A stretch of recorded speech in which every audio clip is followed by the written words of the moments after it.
Hello, good evening everyone. स्वागत है मेरे YouTube channel history mentor by Tusharika में।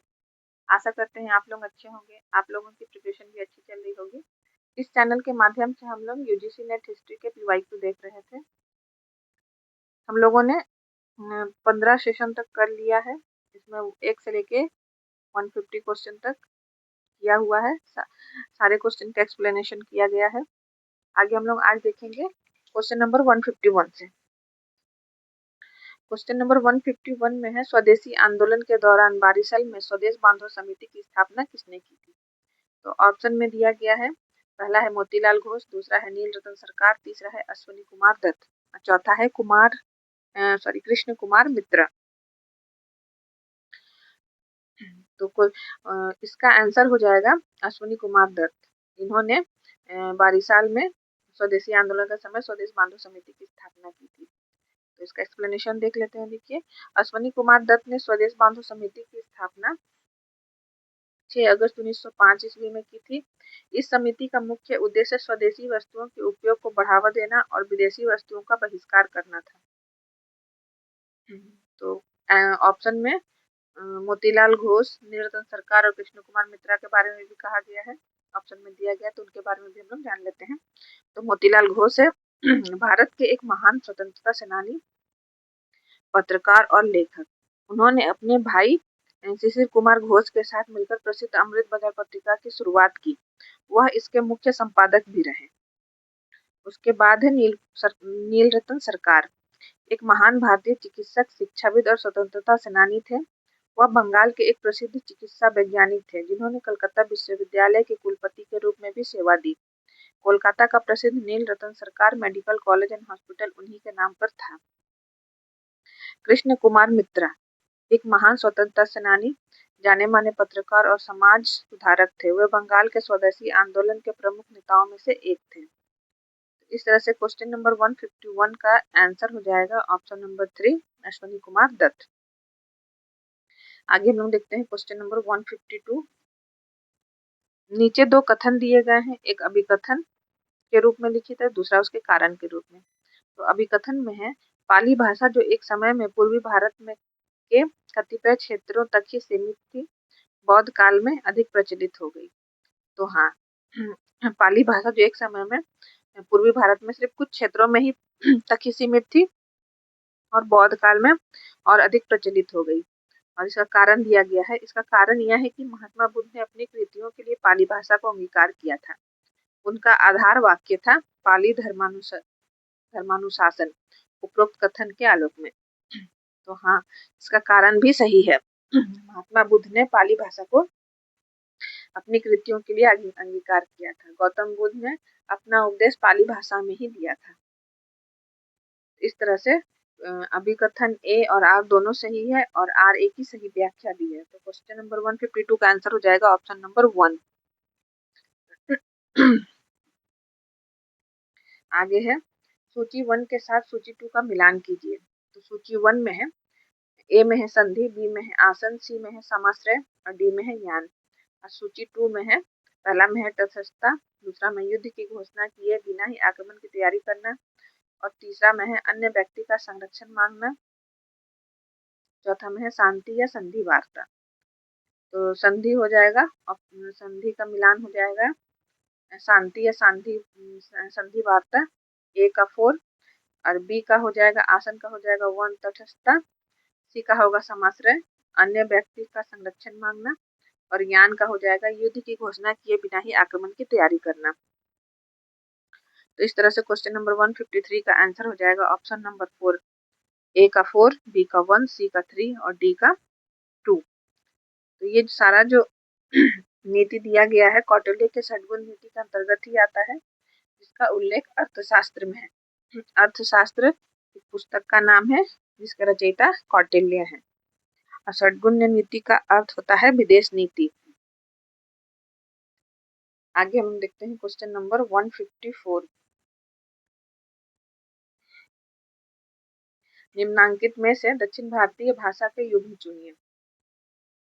ए में है तेलुगु, बी में है तमिल, सी में है कन्नड़, डी में है मलयालम, ई में है डोगरी। तो इसका सभी दक्षिण भारतीय भाषाओं का युग्म हो जाएगा तेलुगु, तमिल, कन्नड़ और मलयालम। देखिए तेलुगु बोला जाता है आंध्र प्रदेश और तेलंगाना में, तमिल तमिलनाडु की भाषा है, कन्नड़ कर्नाटका की भाषा है और मलयालम केरल की भाषा है और डोगरी जम्मू कश्मीर की भाषा है। तो इस तरह से क्वेश्चन नंबर 154 का आंसर हो जाएगा ऑप्शन नंबर 2, केवल ए बी सी डी। देखिए ये चारों भाषाएं संविधान की 8वीं सूची में सम्मिलित है और डोगरी को 2003 में संविधान की 8वीं अनुसूची में शामिल किया गया है। आगे है क्वेश्चन नंबर 155। क्वेश्चन नंबर 155 में है अर्थशास्त्र कितने अधिकरणों और प्रकरणों में विभाजित है। तो ऑप्शन में दिया गया है 15 और 180, दूसरा में है 21 और 160, तीसरा में है 31 और 160, चौथा में है 31 और 180। तो अर्थशास्त्र में अधिकरणों की संख्या 15 है और प्रकरणों की संख्या 180 है।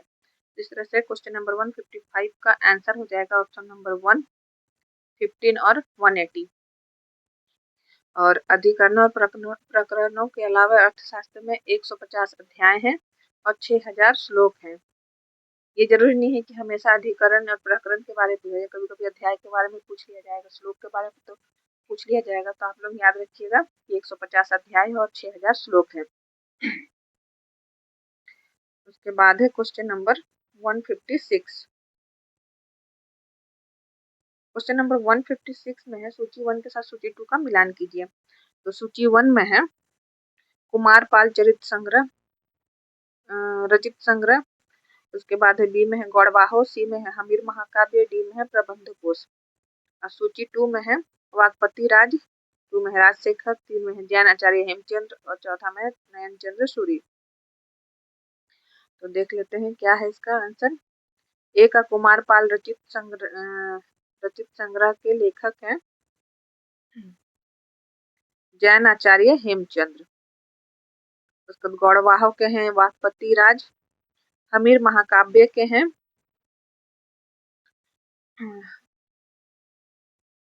नयन चंद्र सूरी और प्रबंध कोश के हैं राजशेखर। तो इस तरह से क्वेश्चन नंबर 156 का आंसर हो जाएगा ऑप्शन नंबर 2, ए का 3, बी का 1, सी का 4 और डी का 2। तो हम लोग इसका एक्सप्लेनेशन देख लेते हैं। देखिए गुजरात के सोलंकी वंश के राजा कुमारपाल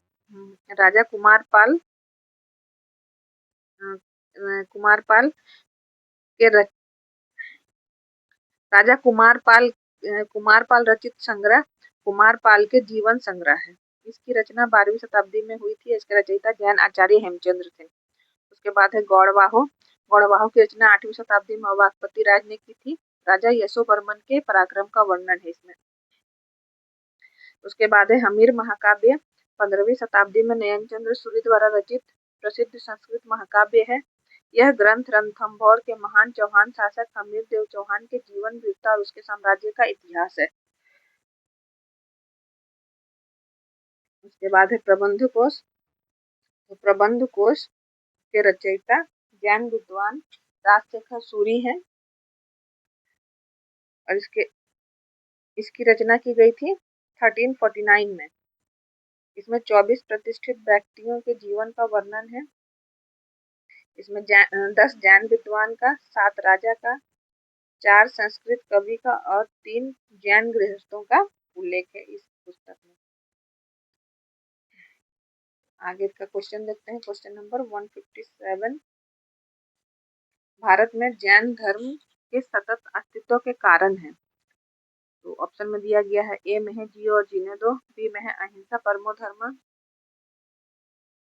सी में है व्यापार और वाणिज्य, डी में है खून के बदले खून की प्रवृत्ति और ई में है मानव बंधुत्व। तो जैन धर्म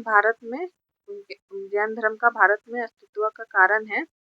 ऑप्शन ए जियो और जीने दो, ऑप्शन बी अहिंसा परमो धर्म, सी व्यापार और वाणिज्य और ई है मानव बंधुत्व। खून के बदले खून की प्रकृति नहीं थी जैन धर्म के सतत अस्तित्व का कारण। तो इस तरह से क्वेश्चन नंबर 157 का आंसर हो जाएगा ए, बी, सी और ई, ऑप्शन नंबर 2। आगे है क्वेश्चन। नीचे 2 कथन दिए गए हैं, एक अभिकथन के रूप में लिखित है, दूसरा उसके कारण आर के रूप में। तो अभिकथन है सम्राट अशोक का अपने शिलालेख धर्मादेश 13 में कथन है कि वह ब्राह्मण और ब्राह्मण के प्रति सम्मान का भाव रखते थे। तो हाँ, ये बिल्कुल सही है। उनके शिलालेख धर्मादेश 13 में लिखा गया है कि वो ब्राह्मण और ब्राह्मण के प्रति सम्मान का आदर भाव रखते थे। उसके बाद है कारण, सर्वधर्म समभाव में विश्वास करते थे अशोक। तो हाँ, ये भी बिल्कुल सही है कि वो सर्वधर्म समभाव में विश्वास रखते थे। और सर्वधर्म स्वभाव उनके शिलालेख 12वें शिलालेख में उल्लेखित है। तो उस क्वेश्चन नंबर 158 का आंसर हो जाएगा ऑप्शन नंबर 1। ए और आर दोनों सही है और आर ए की सही व्याख्या है।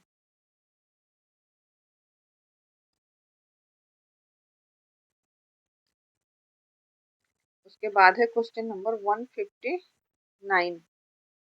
क्वेश्चन नंबर 159 में है, सिक्का शास्त्र में निम्नलिखित में से किसके बारे में व्याख्या की गई है? पहला है युगों की अर्थव्यवस्था, दूसरा है सिक्कों का मूल्य, तीसरा है प्रयोग की जाने वाली धातु, चौथा है काष्ठ उद्योग और पांचवा है शासकों की प्रतिमाएं। तो सिक्का शास्त्र में किसके किसके बारे में व्याख्या की गई है? तो इसमें युगों का अर्थव्यवस्था के बारे में व्याख्या की गई है, सिक्कों का मूल्य के बारे में व्याख्या की गई है, प्रयोग की जाने वाली धातु के बारे में व्याख्या की गई है और शासकों की प्रतिमाओं के बारे में व्याख्या की गई है। तो इस तरह से क्वेश्चन नंबर 159 का आंसर हो जाएगा ऑप्शन नंबर 2, केवल ए, बी, सी और ए। काष्ठ उद्योग का मतलब होता है लकड़ी उद्योग, तो उसके बारे में सिक्का शास्त्र में कोई उल्लेख नहीं किया गया है। तो लिखा हुआ है, सिक्कों पर मिलने वाले धातु के प्रकार, उनका मूल्य और उस पर अंकित शासकों के चिन्ह उस काल के आर्थिक व राजनीतिक इतिहास को दर्शाता है। उसके बाद है क्वेश्चन नंबर 160।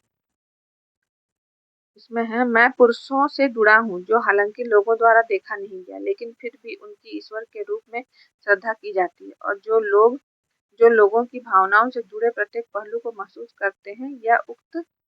यह उक्ति रिपन द्वारा किसे कही गई है?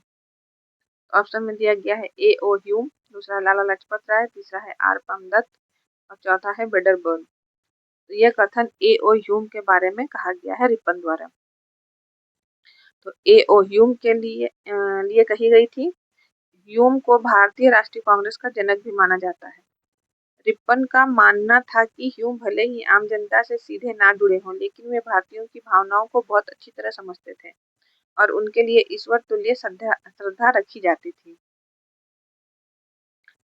रिपन ने ए ओ ह्यूम के बारे में कहा है। तो क्वेश्चन नंबर 160 का आंसर हो जाएगा ऑप्शन नंबर 1, ए ओ ह्यूम। इस तरह से आज का सेशन हम लोग यहीं समाप्त करते हैं। आगे के क्वेश्चन हम लोग आगे के नेक्स्ट सेशन में देखते हैं। और जो मेरे इस चैनल पे नए हैं, क्वेश्चन नंबर 150 तक मेरे लास्ट वीडियो में सारा एक्सप्लेनेशन किया गया है, जाके आप लोग देख सकते हैं। आप लोगों को मेरा सेशन कैसा लगा इसके लिए कमेंट कीजिएगा, लाइक शेयर और सब्सक्राइब जरूर कर दीजिएगा, ताकि मैं भी मोटिवेट होते रहूं।